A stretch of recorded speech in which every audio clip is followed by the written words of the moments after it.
شوف خلي بالك، الاهلي هيلعب المباراه الثالثه له على التوالي بعد مباراه مازيمبي.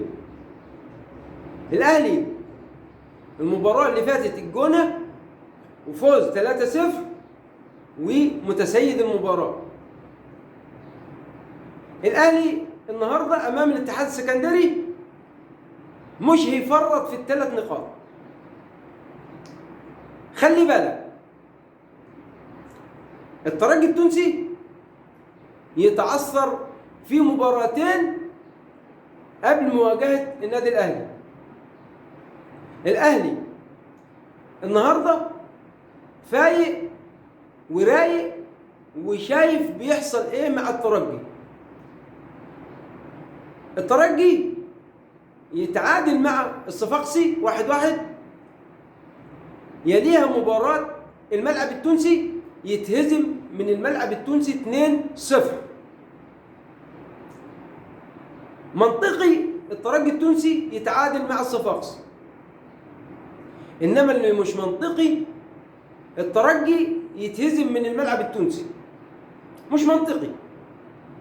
مش عارف بقى المدرب الجديد كورتوزو دون فكره ايه؟ هل هو بيلاعب الاهلي من خلال الدوري؟ ولكن اللي مش منطقي هزيمة الترجي من الملعب التونسي.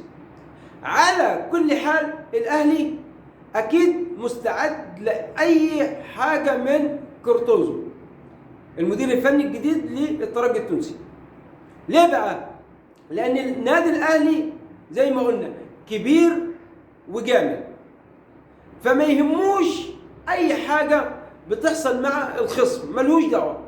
وبعدين على فكرة مش مقياس تعادل الترجي مع الصفاقسي وهزيمته من الملعب التونسي ان هو يكون هيلاعب الاهلي وهو ضعيف. لا، احنا متعودين كده، الكرة العربية بالذات مش كده.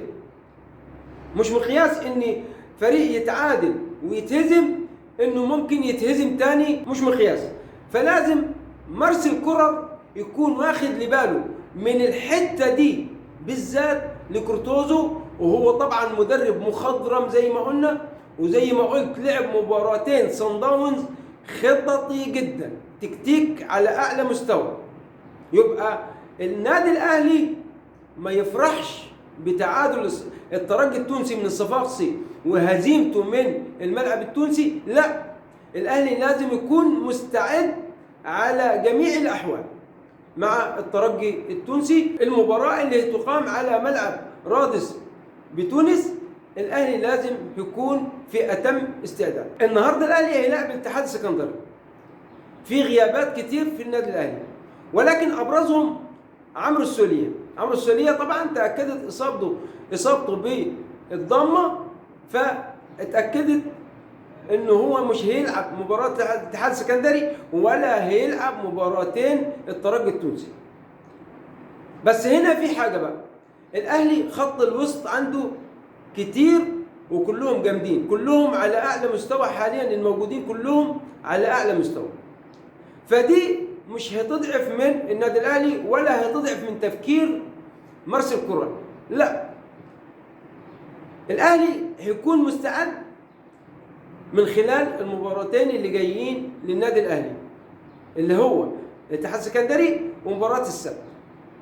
لازم الاهلي النهارده ياخذ الثلاث نقاط من الاتحاد السكندري، ما يفرطش ولا في نقطه في الدوري، بعكس الترجي التونسي. بعد كده هيسافر على رادس.